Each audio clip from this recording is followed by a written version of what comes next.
All right, we are going over number 9 on the extra practice problems for chapter 6, module 6, stoichiometry. And I probably should have just done 9 with 8, but I didn't, so we're doing it separate. So this problem says the mass of the molecule above, which was K2MnO4 for number 8, is 197.1 atomic mass units, or AMU. What is the molecular formula? So remember, we have empirical formulas and we have molecular formulas. Empirical formulas are the simplest mathematical way you can represent a molecule. Please remember that molecules that have double the number of, of correlative atoms as others are going to behave differently in real life. This is really just like a math thing. There are purposes for it, but right now we're just learning empirical versus the molecular formula. Sometimes they're one and the same.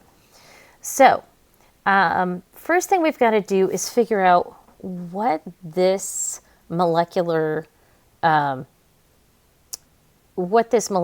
formula, what molecular mass it would have.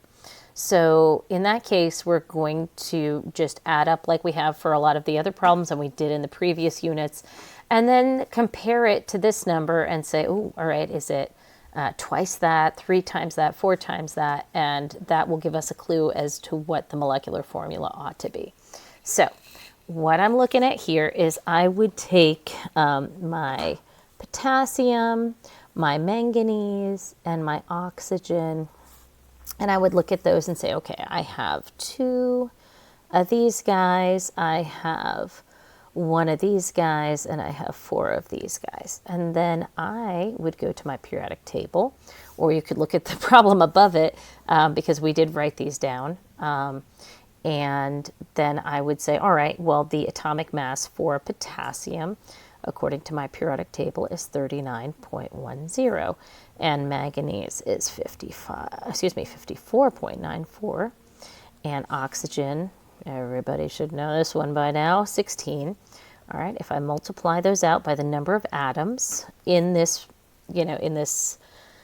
compound that we came up with, if I multiply that out, I would get 78.20 for my potassium, 54.94, because it's just one of it, for magnesium, and then 64 for my oxygen. When I add that up, it actually works out rather nicely, because we're going to get, it shouldn't be so difficult, 71. All right, 197.14. And then, sorry, I made an extra mark there. Looking at this mass and looking what I've got, it's not like this came out to be double this number or quadruple this number. So it looks like the molecular formula is this empirical formula. So that worked out pretty nicely.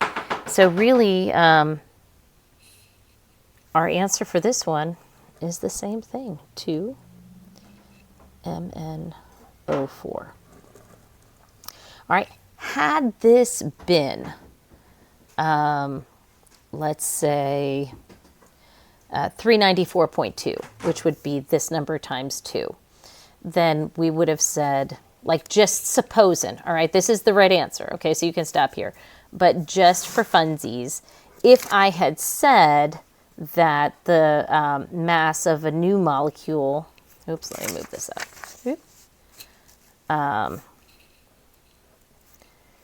A molecule is 394.2. All right, then what you would need to do is take that 197.1 that they gave us in the problem, divide it, and see how many times that goes in. In this case, I didn't just randomly pick this number. It's actually 2. So if, and again, this is not the answer to 9, okay, this is just me trying to explain the point because it worked out a little too pretty in 9. What I would do is the empirical formula I got above was K2MnO4.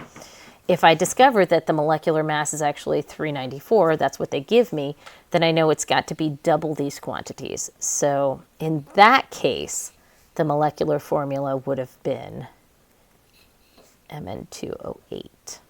All right, and then if you wanted to check yourself, you could say, all right, what's 4 times 39.10 and 2 times 54.94 and 8 times 16? You would get, roughly this number or that number. So this was hypothetical, just for fun. Well, chemistry teacher fun, I guess. You guys probably don't find this very amusing, but that's what we're looking at for number 9. All right.